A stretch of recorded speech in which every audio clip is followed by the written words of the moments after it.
최근 몇 주 동안 고린도후서 8장과 9장을 함께 읽으면서 신약시대의 헌상과 연보의 원칙에 대하여 말씀드렸습니다. 하나님의 말씀이 가르쳐 주시는 신약시대의 헌상과 연보의 원칙을 다음 세 가지로 간략하게 요약할 수 있겠습니다. 첫째로, 헌상과 연보는 먼저 자신을 주님께 드리는 것이고, 또한 하나님의 뜻을 좇아서 자신을 다른 성도에게 주는 것입니다. 고린도후서 8장 5절 말씀, 저희가 먼저 자신을 주님께 주께 드리고 또 하나님의 뜻을 따라 우리에게 주었도다 하신 말씀과 같습니다. 그렇다면은 참된 헌상과 연보는 그 자체로 하나님 사랑과 이웃 사랑의 실천이요, 하나님의 모든 계명에 대한 순종이 될 것입니다. 하나님의 계명 전체는 결국 마음과 목숨과 뜻을 다하여 주 하나님을 사랑하고 또 내 이웃을 내 몸과 같이 사랑하라 하시는 그 두 가지 강령으로 요약될 터인데, 헌상과 연보는 그 계명대로 자기 자신을 하나님과 이웃에게 기꺼이 내어주는 것이기에 그렇습니다. 둘째로, 헌상과 연보를 얼마큼 드릴 것인가 하는 것은 각 신자가 자신의 마음으로 정하는 것이고 자신의 형편 안에서 드리는 것입니다. 고린도후서 8장 12절, 할 마음만 있으면 있는 대로 받으실 터이요 없는 것을 받지 아니하시리라 하시는 말씀과 9장 7절, 각각 그 마음에 정한 대로 할 것이요 인색함으로나 억지로 하지 말지니 하나님은 즐겨 내는 자를 사랑하시느니라 하시는 말씀과 같습니다. 각각 그 마음에 정한 대로 하고 할 마음만 있으면 있는 대로 헌상한다 할 때 그 마음이란 하나님의 은혜, 곧 그리스도의 은혜를 참되게 깨달은 마음을 말하는 것이겠습니다. 헌상과 연보는 그리스도의 은혜를 깨달은 사람이 감사한 마음으로 즐거이 드리는 것이지, 인색한 마음으로 하는 수 없이 내는 회비나 세금이 아닙니다. 헌상의 액수는 각 신자가 자기 형편을 감안하면서 각자 정하는 것이고, 자발적인 마음으로 드리고 싶은 만큼을 드리는 것입니다. 나중에 좀 더 말씀드리겠습니다마는 신약시대로 와서는 소득의 10분의 1을 바치라는 규정이 따로 있는 것이 아닙니다. 셋째로, 헌상과 연보는 하나님 나라에 각 사람이 씨를 심는 행위로서 각 신자는 자신의 믿음과 사랑을 심은 대로 거두게 될 것입니다. 9장 6절 말씀, 이것이 곧 적게 심는 자는 적게 거두고 많이 심는 자는 많이 거둔다 하는 말이로다 하시는 말씀과 같습니다. 이때 심는 것이 적은가 많은가 하는 것은 바치는 재물의 액수에 정비례한다기보다는 그 신자의 마음이 담기는 정도에 비례할 것입니다. 바꾸어 말하면 그의 믿음과 사랑이 많은가 적은가에 비례할 것입니다. 그러니 가난한 성도가 많이 심을 수도 있고 부유한 신자가 적게 심을 수도 있는 것입니다.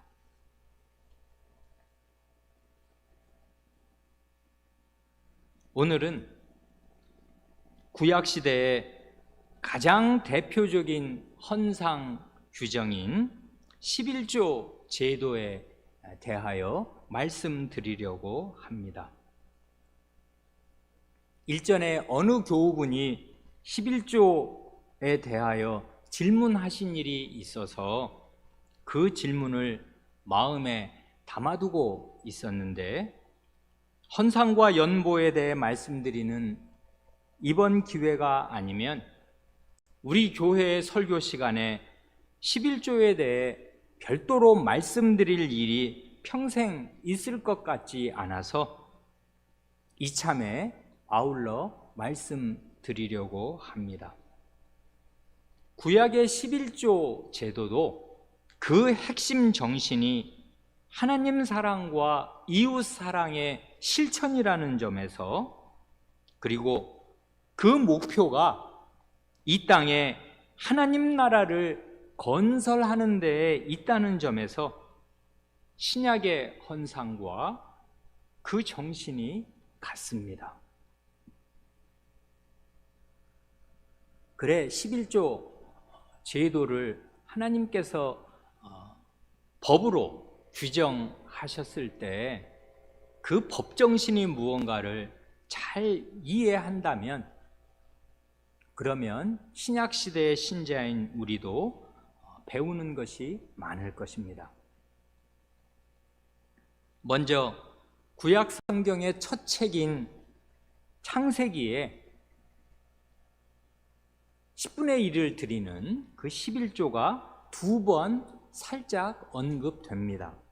한 번은 창세기 14장에서 아브라함이 엘람 왕 그돌라오멜 동맹군을 격파하고 돌아오던 길에 살렘 왕이요 하나님의 제사장이었던 멜기세덱의 영접과 축복을 받았을 때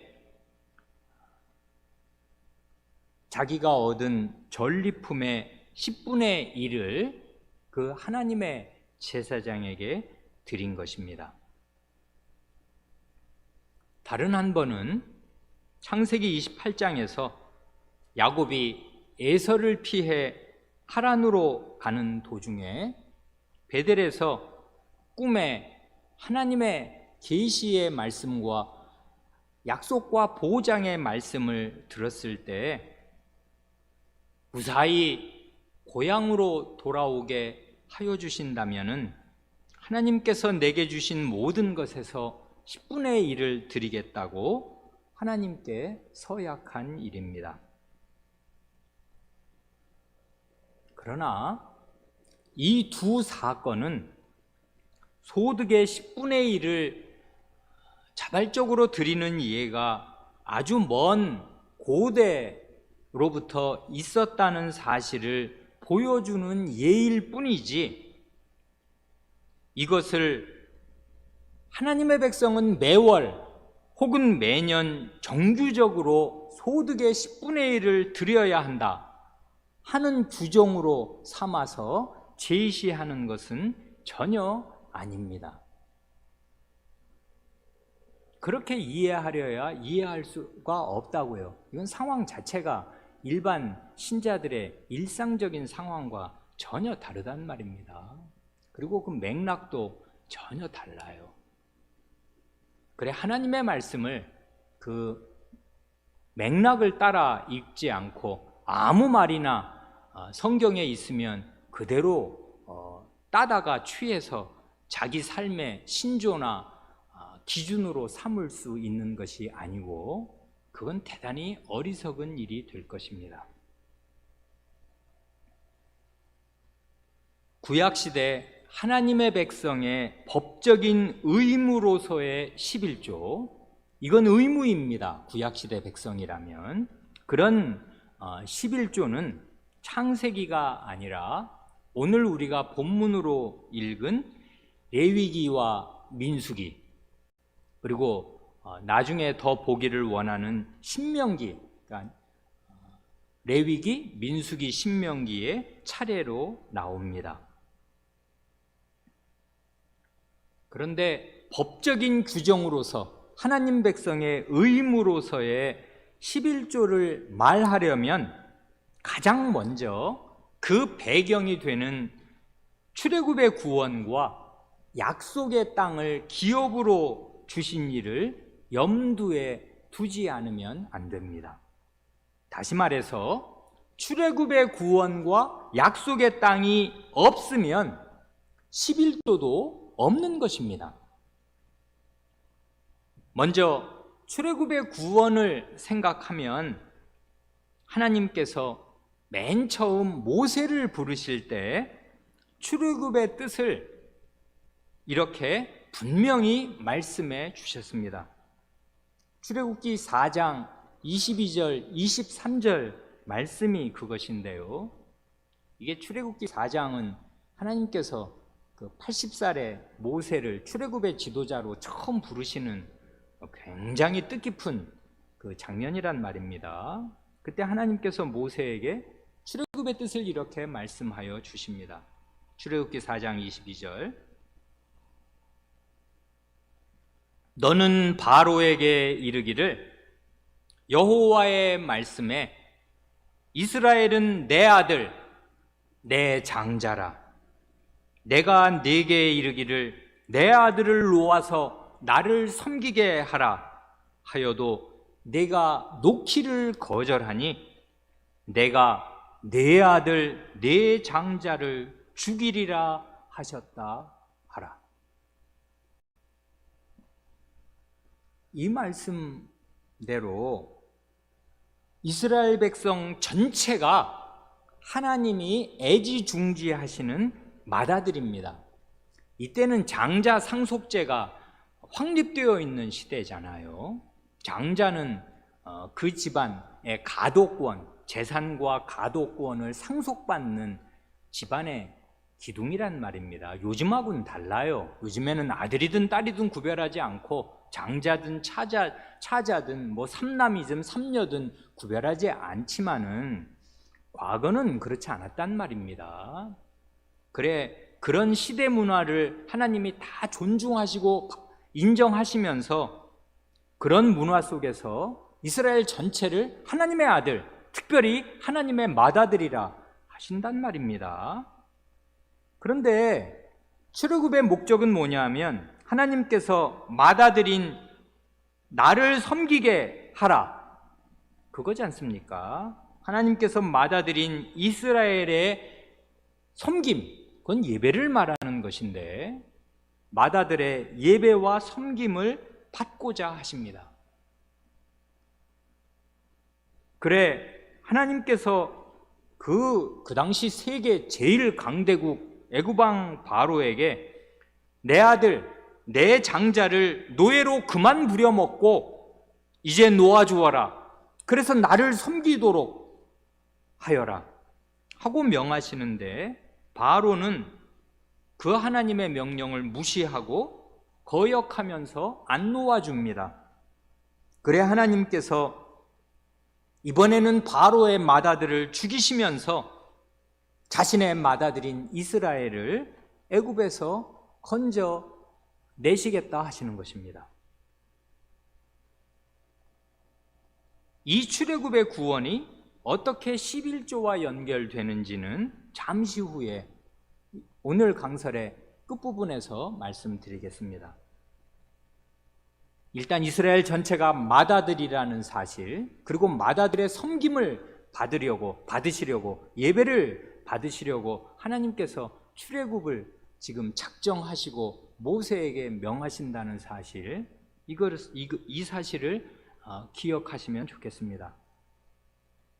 다음으로 약속의 땅을 생각하면 하나님께서 애굽에서 구원해 내신 이스라엘 백성 모두에게 가나안 땅, 그 약속의 땅을 골고루 나누어 주셨습니다. 그 전에 이스라엘 백성은 애굽의 노예로서 자기도 노예이고 자기 자식도 대대로 노예입니다. 그러니 하루 종일 혹은 1년 내내 강제 노역에 시달립니다마는 그 노동의 결실은 다 애굽 사람들이 차지합니다. 노예에게는 재산이 없고 자기 땅이 한 평도 없습니다. 자유가 없습니다. 이런 이스라엘을 애굽에서 건져내시고 젖과 꿀이 흐르는 가나안 땅을 주시되 하나님의 능력으로 하나님의 땅을 주십니다. 첫 사건이 가나안 정복의 효시가 되지 않습니까? 여리고 성을 취할 때 거기에 있는 것들을 그 성을 취할 때 이스라엘 백성이 한 일이라고는 아무것도 없었단 말입니다. 가나안 땅을 빙빙 돌고 고함을 치라 할 때 고함을 친 것뿐인데 그 성이 안으로 무너져 내렸습니다. 이 사건이 하나님께서 어떤 큰 능력으로 예비하셔서 가나안 땅을 주실 것인가를 보여주는 효시입니다. 첫 사건이고 모범적인 사건이고 상징적인 사건이라고요. 이스라엘 백성이라면 이것을 모르거나 무시하거나 그러지 않고 우리 노력으로 다 얻은 것이다 이렇게 생각할 사람이 없을 것입니다. 그래 이스라엘 백성에게 가나안 땅을 주시되 한 가정도 소외되는 일이 없이 모든 사람, 모든 가정이 그 땅을 공평하게 분배받아서 자신의 기업으로 삼게 하셨고 자유롭게 자기 뜻을 따라 그 땅을 경작하다가 그 땅을 유업으로 상속 재산으로 자기 자식에게 대대로 물려줄 수 있게 하셨습니다. 어느 집은 세력이 있다고 더 많은 땅을 받고 어느 집은 한미한 집안이라고 덜 받은 것이 아니고 식구 수대로 지파 수대로 지파에 속한 사람 수대로 공평하게 받았습니다. 그래서 처음에는 하나님의 나라 안에는 빈부격차라는 것이 아예 원천적으로 없이 모든 가정이 평등하였습니다. 말하자면 가나안 땅은 하나님께서 그 조상 아브라함에게 400몇십 년 전에 다 주시겠다고 약속하신 땅이고 그 땅을 그 약속을 이루시면서 하나님의 능력으로 하나님의 백성에게 주셨는데 그러니까 그 가나안 땅은 말하자면 하나님께서 왕으로 친정하시는 친히 다스리시는 하나님의 나라인데 그 하나님 나라 안에서 하나님 나라의 모든 백성이 다 각각 자기 자리가 있게 하셨습니다. 자유를 주시고 재산을 주시고 그 재산도 그냥 한두 푼 쓰고 없어지는 재산이 아니라 자손 대대로 그 가문이 이어나갈 그런 하나님 나라의 현실태, 하나님 나라를 손으로 만지고 맛보고 평생 누리도록 그런 그 현실의 증거로서 이 땅을 공평하게 분배해 주셨다 그 말입니다. 그러니 이게 기업이라고요. 하나님 나라의 자기 지분과 같은 것이고 내가 하나님 나라 백성인 것을 입증받고 매일 경험하는 아주 소중한 것이었단 말입니다. 이런 터 위에서 그 약속의 땅에서 얻은 소득의 10분의 1을 하나님께 바치도록 명하신 것입니다. 그래 하나님의 말씀, 구약의 말씀 가운데 처음으로 11조를 법으로 규정하시고 명하시는 그 법 규정이 오늘 우리가 읽은 레위기의 맨 마지막 장인 27장 그것도 맨 마지막 부분에 나옵니다. 읽은 거 우리가 27장 30절 말씀은 이렇지 않습니까? 땅의 10분 1, 곧 땅의 곡식이나 나무의 과실이나 그 10분 1은 여호와의 것이니 여호와께 성물이라. 이건 지금 곡식과 과일의 11조를 말씀하시는 거지 않습니까? 그 다음 32절은 소나 양의 10분의 1은 막대기 아래로 통과하는 것의 10제마다 여호와의 거룩한 것이 되리니. 이건 가축, 소나 양 등을 비롯한 모든 가축의 11조를 말씀하는 거지 않습니까? 그러니까 이것이 땅에서 나는 얻을 수 있는 전부란 말입니다. 곡식, 그리고 과일, 그리고 땅에서 기르는 가축. 그러니까 땅에서 얻는, 나중에 보면 기름까지 있어서 이거는 뭐 곡식의 일부일 테니까요. 그 모든 것들, 땅에서 얻는 모든 소득의 그 10분의 1은 하나님께 바치라 하신 것입니다. 여기 보면 이게 여호와의 것이라 하시고 여호와의 거룩한 것이라, 성물이라 하시는데, 본래는 다 우리가 이스라엘 백성이라면 누구라도 인정하는 대로 노예인 사람은 아무 재산도 없는데 하나님께서 그 땅을 주시고 자유를 주시고 살게 하셨으니 사실은 전체가 하나님의 것임을 이스라엘 백성이면 다 압니다마는 그 사실을 확정하시려고 하나님께서 그 중에 나머진 다 네가 네 마음대로 쓰고 먹고 즐기되 10분의 1은 하나님께 바치라 하신 것입니다. 이 레위기 11조 규정이 처음 들어있는 이 레위기가 어떤 책입니까? 이건 전체가 법전입니다. 그 모세 율법이라 할 때 그 율법이라는 말에 가장 잘 어울리는 법전이라고요. 율법책. 근데 무엇을 위한 법전인가 하면 하나님과 이스라엘 백성이 시내산에서 맺은 그 언약이 있지 않습니까? 시내산 언약. 하나님께서 시내산 위에 강림하시고 이스라엘 백성 남녀노소를 다 그 산 아래로 모으셔서 내 백성이라 하고 언약을 체결하셔서 이스라엘 전체를 제사장 나라가 되게 하시고 거룩한 백성이 되게 하신 그 언약을 맺으셨는데, 이스라엘로 하여금 제사장 나라와 거룩한 백성이 되게 하시기 위한 실행 법전이 이 레위기의 법입니다.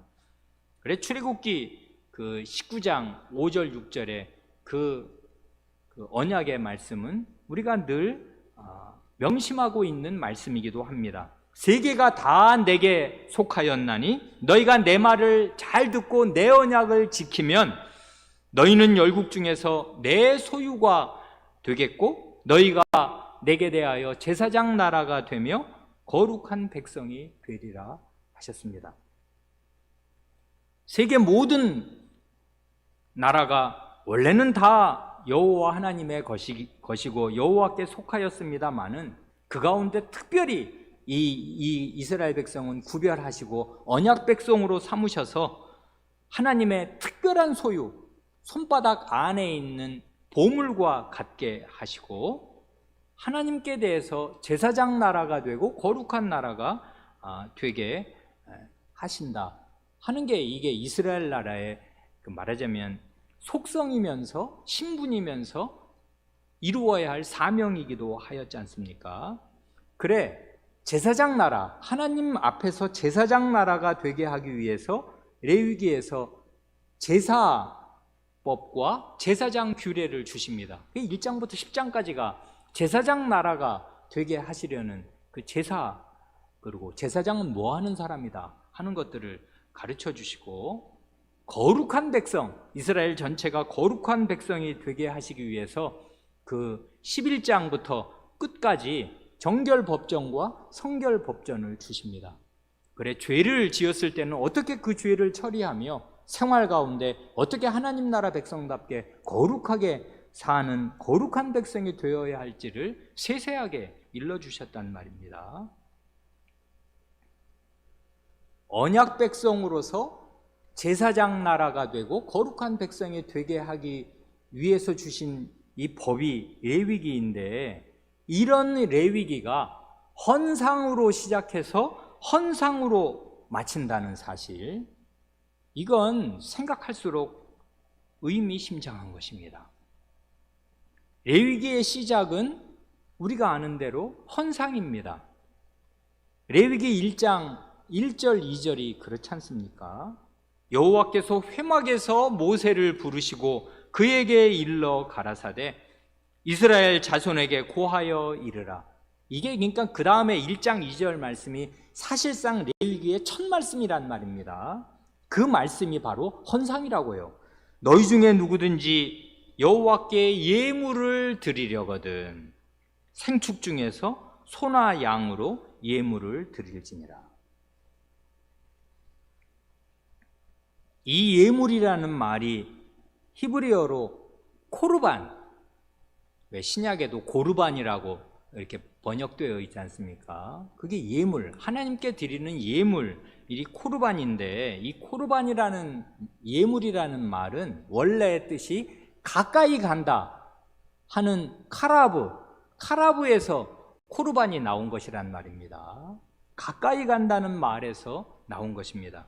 즉 하나님께 예물을 드린다는 것, 헌상한다는 것은 그 예물과 헌상 안에 자기 자신을 담고 하나님을 향한 믿음과 사랑의 마음을 담아서 하나님의 백성이 하나님께로 가까이 나아간다는 뜻입니다.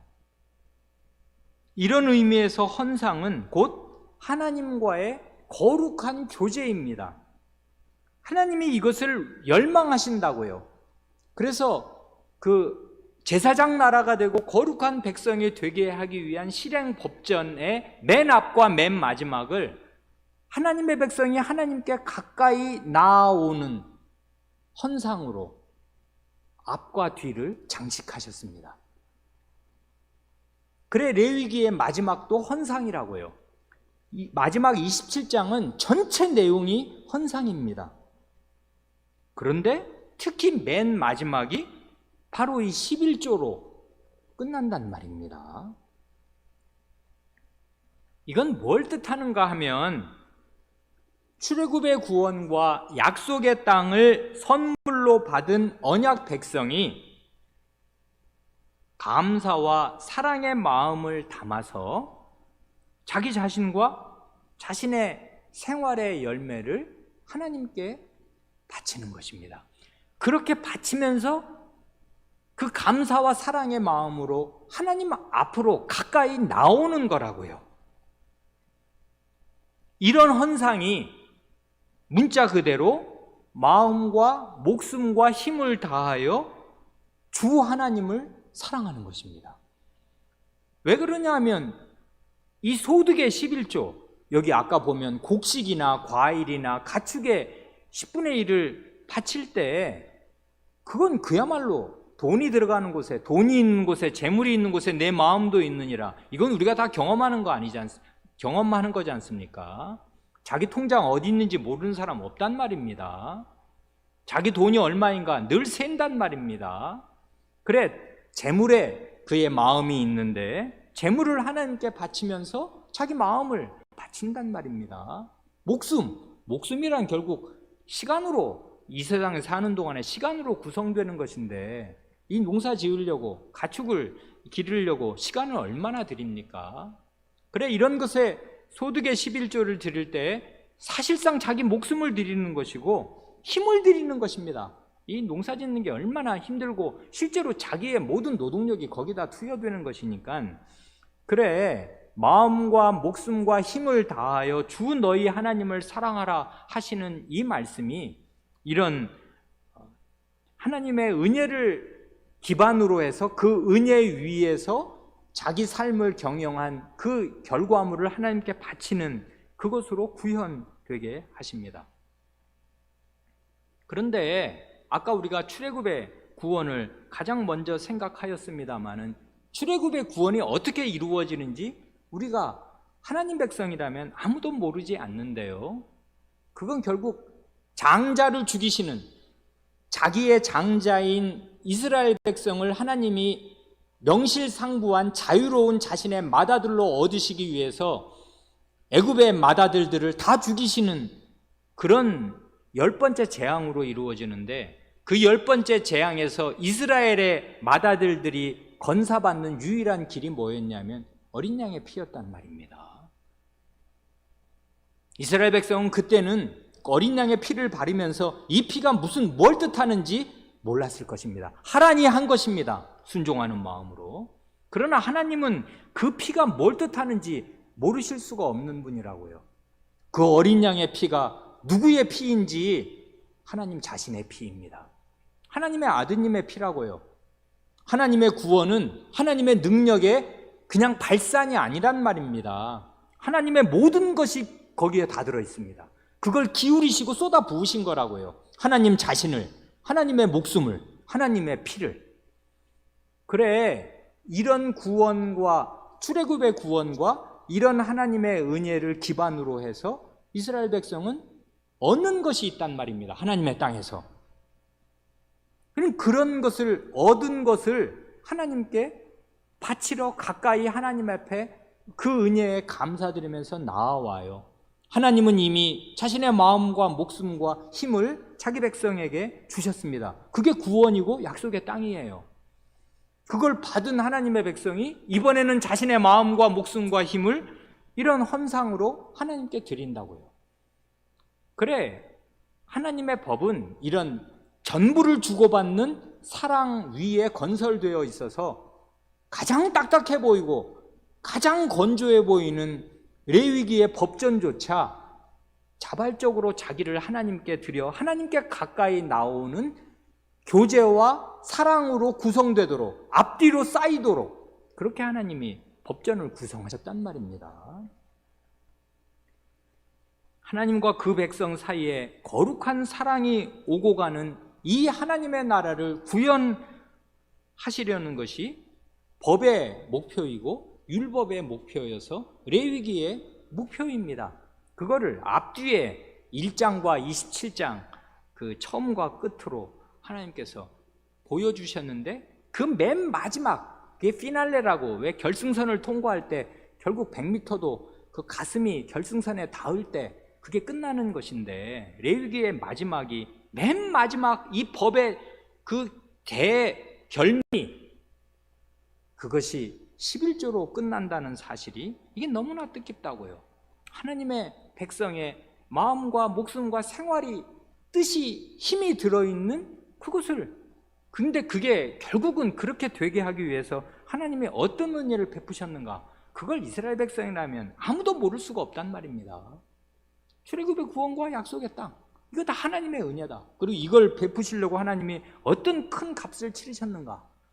그래, 나는 이런 은혜를 받고 이 은혜 위에서 경영한 나의 삶을, 나의 목숨을 하나님께 드린다. 이래서 이제 하나님과 백성 사이에 목숨을 주고받는 사랑이 있게 되는데, 이게 헌상으로 구현된단 말입니다. 자, 그러면 하나님께서 이스라엘 백성에게 11조, 땅 주인으로서 이제 일종의 조세, 이건 11조는, 이 조라는 말이 11조 할 때 그 10 중에 1, 하나를, 결국 10%를 조, 이 조는 세금을 말하는 거, 조세 아니에요. 이건 일종의 세금이고 이건 강제 규정이란 말입니다. 그 근본을 생각하면 은혜에 감사드리는 마음으로 자발적으로 감사해서 그 드려야 하는 것이 마땅하고 그렇겠습니다만은, 그러나 그것은 해도 되고 안 해도 되는 그런 것이 아니고 이건 반드시 해야 되는 율법의 규정이었단 말입니다. 그래, 일종의 이건 조세고 세금입니다. 그런데 하나님께서 땅 주인으로서, 모든 것의 주인으로서 이스라엘 백성에게 이런 11조를 받으시면 그거 어디에 쓰시는 것입니까? 땅 주인으로서 그 11조를 받아 잡수시는 것입니까? 그 곡식과 열매와 가축의 그 기름을 하나님이 먹고 마시시는 것입니까? 아니라고요. 여기 보면 레위인에게 주신다고요. 그 11조를. 그게 오늘 우리가 두 번째 본문으로 읽은 민수기 18장입니다. 모세 율법에서 11조를 두 번째로 명기하시는 본문, 민수기 18장이 그것입니다. 여기 18장 21절만 다시, 오늘 우리가 아침에 읽은 그 구절을 다시 읽는다면 민수기 18장 21절에서 이렇게 말씀하지 않습니까? 내가 이스라엘의 11조를 레위 자손에게 기업으로 다 주어서 그들의 하는 일, 곧 회막에서 하는 일을 갚나니. 그리고 그 24절도 똑같은 말씀을 반복하시는 셈인데, 이스라엘 자손이 여호와께 거제로 드리는 이 들어서 바치는 이 11조를 레위인에게 기업으로 준 고로 내가 그들에 대하여 말하기를 이스라엘 자손 중에 기업이 없을 것이라 하였노라. 왜 하나님께서 11조를 레위인에게 주시는가 하면, 레위인으로 하여금 이스라엘의 모든 장자들을 대신해서 성막에서 하나님을 섬기게 하셨기 때문에 그렇습니다. 레위인은 문자 그대로 24시간 성막을 지키고 하나님을 전적으로 섬기고 예배하기에 따로 농사 짓거나 가축을 돌볼 시간이 없습니다.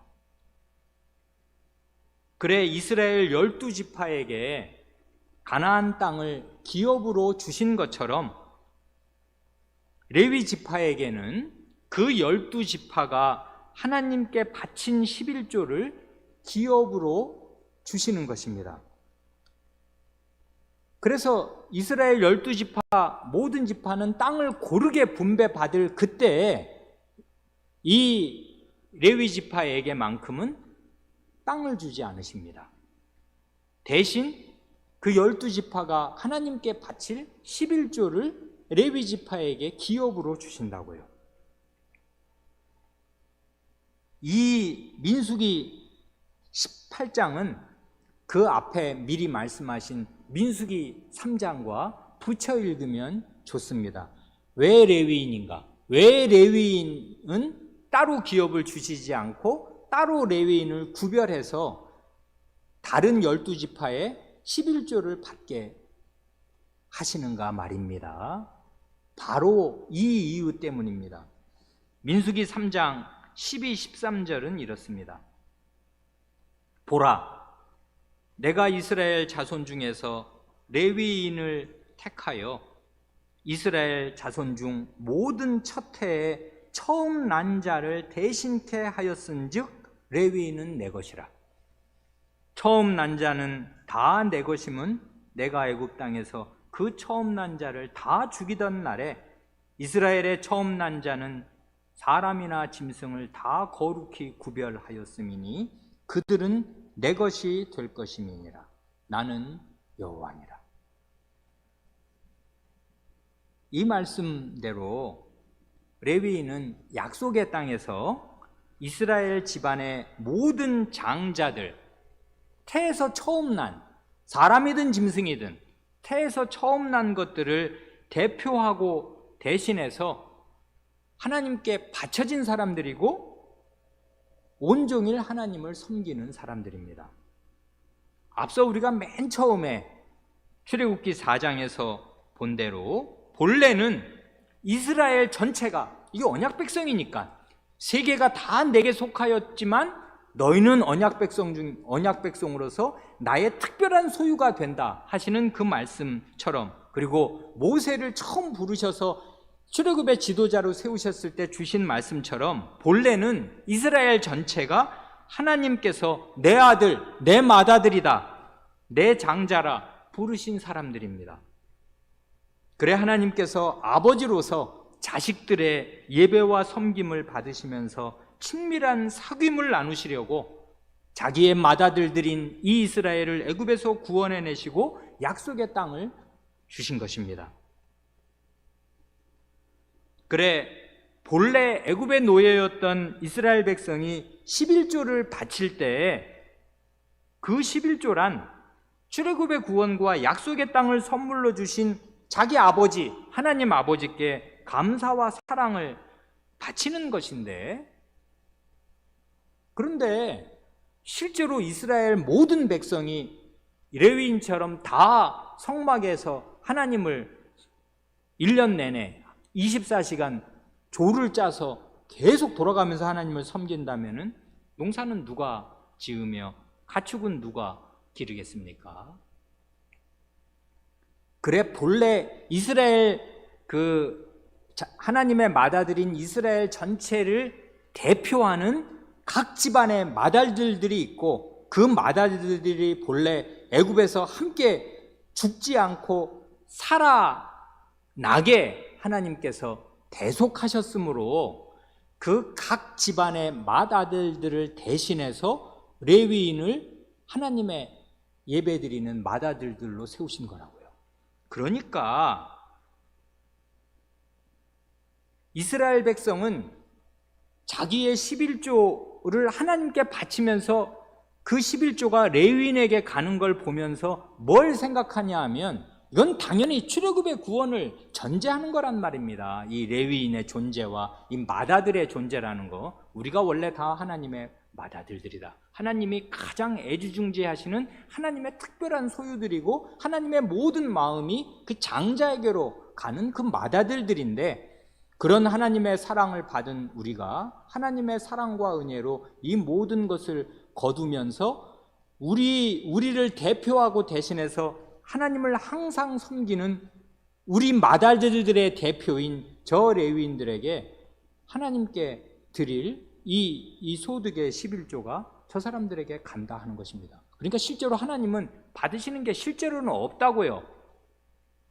받으신다면 장자들을, 이스라엘 전체를 대표하는 레위인들의 예배와 섬김을 받으실 뿐입니다. 그래 11조는 자식과 같은 자기 백성의 예배와 섬김을 받으시면서 그 백성과 거룩한 사귐을 나누고자 하시는 하나님 아버지의 사랑과 열망을 반영하는 것입니다. 그래서 그 제도가 나온 거라고요. 이게 공연한 세금이 아니라고요. 내 아들 내 장자를 놓아 나를 섬기게 하라. 그래 그 나를 섬기게 하라 하신 말씀이 공연이 뜻없이 붙은 게 아니라 그게 사실 출애굽의 목적입니다. 그 목적을 이루게 하시려고 하나님께서 레위 지파를 구별하셨는데, 그러면 레위 지파만 예배드리면 다른 지파들은 다 무슨 예배 안 드려도 되는 거냐 하면, 레위 지파를 대표로 해서 그 레위 지파를 우리가 하나님께 드리는 11조로 레위 지파가 기업으로 삼아 그 사람들이 먹고 살 수 있으니까 그 힘으로 하나님을 늘 섬기도록 함으로써 이스라엘 전체가 제사장 나라가 되도록 거룩한 백성이 되도록 하신단 말입니다. 그러니까 장자가 그 집안의 대표로서 그 집안의 기둥이듯이, 그리고 장자와 다른 아들들, 다른 식구들이 떨어져 있는 것이 아니고 대표로 삼는다는 건 집안의 기둥이니까 그 기둥을 중심으로 온 집안 식구가 다 서 있는 거고 연합되어 있는 거잖아요. 마찬가지로 그 레위인들이 24시간 1년 내내 하나님께 드리는 예배 속에서 이스라엘 백성이 거룩한 백성이 되고 제사장 나라로 서는 것입니다. 그래 이런 걸 보면 자식을 향한 아버지의 사랑과 아버지를 향한 자식의 사랑, 이게 11조의 정신입니다. 가장 첫 번째 정신이라고요. 세 가지를 11조에서 우리가 말할 수 있는데 가장 먼저 말할 것은 바로 이것입니다. 아버지와 아들 간의 사랑과 섬김, 이것입니다. 이것을 위해서 하나님께서 11조를 제정하셨어요. 이 섬김이 이런 예배가 가능하려면 자유가 있어야 합니다. 노예의 예배는 이게 불가능한 거라고요, 거의. 그래 하나님께서 노예는 실제로 애굽에서는 우상을 억지로라도 섬겨야 하지 자발적으로 안식일이라고 쉬면서 하나님께 예배드릴 수 없었단 말입니다. 노예에게는 자유가 없으니까. 그래 하나님께서 자유를 주실 뿐 아니라 삶의 터전을, 젖과 꿀이 흐르는 땅을 허락하시되 이스라엘 전체를 장자로 삼으셔서 그 예배를 받으시려고, 그 섬김을 받으시려고 하나님께서 이런 구원과 땅을 주시고, 특별히 장자를 대신할 전담 지파를 하나님께서 구별하셔서 그 구별한 그 사람들에게 자기 백성에게 거두신 10분의 1을 소득으로 주도록 그렇게 하셨단 말입니다. 이건 전부 뭘 상정하는 거냐면 하나님께 드리는 예배와 섬김을 상정하는 것이고, 결국 하나님이 그 예배를 왜 받으시려는 것입니까?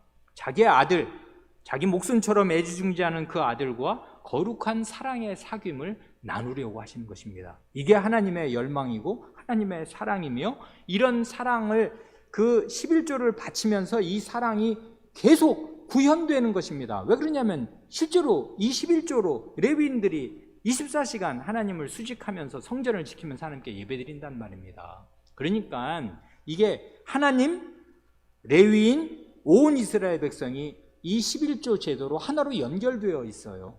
서로 예배를 하나님께 드리고 하나님은 그 예배가 가능하게 하시는, 그래서 하나님과 그 백성 간의 교제가 한시도 끊어지지 않는, 그게 물리적으로 이 땅에서 계속 가능하게 선순환을 하는 이런 장치로 하나님이 11조를 만들어내셨습니다. 그리고 이것이 전혀 가혹하지 않은, 너무나 나중에 더 말씀드릴 기회가 있겠습니다마는 너무나 이게 기쁜 그런 그 세금이 되게 하셨단 말입니다. 오늘은 여기까지만 말씀드리고, 하나님께서 기회를 좀 더 주시면 11조를 제정하신 그 정신 나머지 두 가지를 더 말씀드릴 수 있기를 바랍니다. 기도드리시겠습니다.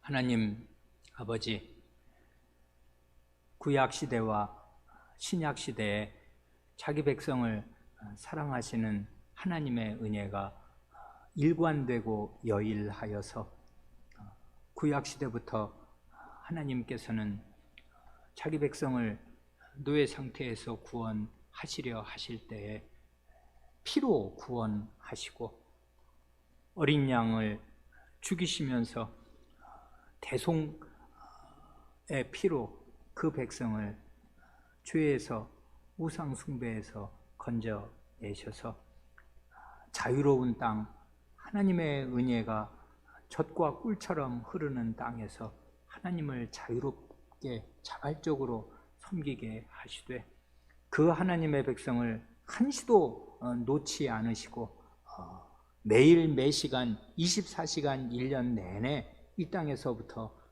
그 하나님의 백성과 교제를 나누시려고 이런 복된 제도를 창설하셔서 이 제도를 믿음으로 받아들이고 사랑으로 순종하는 모든 백성이 그야말로 레위인 안에서, 레위인의 봉사 안에서 하나님께 24시간 예배 드릴 수 있게 하시고, 하나님과 거룩한 사귐을 늘 나누는 가운데 하나님의 복을 받아 하나님의 거룩한 백성으로, 제사장 나라로 하나님의 땅에서 살게 하셨습니다. 이런 일을 바르게 충실하게 잘 할 때에는 그 나라 전체가 그야말로 제사장 나라가 되어서 온 세계 열국 가운데에 하나님께서 받으실 만한 제사를 드리고 온 세계의 존속과 유지와 번영을 위하여 제사장 노릇을 할 만한 그런 나라로 성장할 수 있게 이런 복된 제도를 주셨습니다. 주님, 저희로 하여금 구약시대부터 어떻게 헌상 가운데 하나님께서 하나님의 사랑과 하나님의 나라를 가득 담아 이런 제도를 설치하시고 백성에게 명하셨는가를 잘 이해하고 깨닫게 하시고, 그러므로 이 신약에 하나님의 나라가 훨씬 더 강력하고 훨씬 더 분명하게 임한 때에도 이 정신이 결코 쇠퇴하지 않고 저희 속에 훨씬 더 풍성하게 살아나 하나님께 예배드리는 저희의 생활이 더욱 발라지고 풍부해질 수 있게 하여 주시기를 구합니다. 이 어려운 때에 저희와 함께 하시고 특별히 어려운 형제 자매를 돌보는 저희의 헌상과 연보가 더욱 진실해지고 간곡해지게 하여 주시기를 구합니다. 우리 구주 예수님의 이름으로 기도합니다. 아멘.